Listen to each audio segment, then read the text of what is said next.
Hi everyone, welcome to my seminar. The Gameboy has an Z80-ish CPU. It lacks some instruction and it has a few that aren't in normal Z80s, but anyway, it runs at 4.2 MHz, or if you have a Gameboy Color 8, well, double that.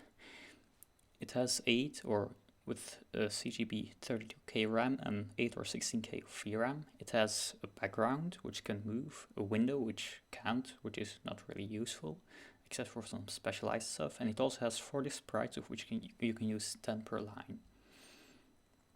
For the toolchain, you probably want to use RGBDS, which comes with an assembler for this specific Z80 variant, although there's a number of other assemblers for it. RGB Fix is another tool that comes with RGBDS, which you can use to fix up the cartridge headers, which you need to do if you want to run stuff from real hardware. There's the Pandox and the GBDev wiki, which is quite good for hardware documentation. For emulators, there are many out there. The better ones are probably BGB, Gambate, Gameboy, and many others. Now, when you get started, you'll notice that the enter point is at hex 100 in the file, which is in your size limit. So what you probably want to do is to start the files with just zeros, which is the reset factor, which isn't actually used, and then a bit later come the IRQs and so on. With the SNES, the enter point is actually 32K within the file, so using zero padding is required there. So in my opinion, it should be allowed here as well, simply to get to the size limit. And then after this enter point, you'll note that there's a Nintendo logo following, and after that there's some cartridge metadata, which is needed if you want to use a CGB. If you want to use the CGB features.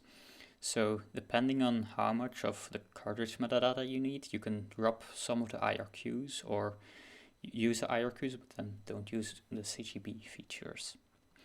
As for graphics, the backgrounds are always tiled. They can be scrolled, but you only have 4 colors per tile. With the Game Boy Color, you can use a palette of 32K colors, while the regular Game Boy will just use 4 shades of gray. The window is a smaller background, which has no transparency stuff, and it's harder to control, and within a 256 byte you're basically not going to use it. Sprites have basically the same graphics format as backgrounds, and most of the mode setting is done using the LCDC register. Sound needs some more stuff like in the GBA, but it can be used if you want. The only example thing I could find was this XCGFX of mine from revision, around revision last year. It's actually 4K, but that's simply because it needs 4K of graphics data simply for the revision logo. Other than that, it's H-blank interrupts. Well, it's actually using the V-compare thing.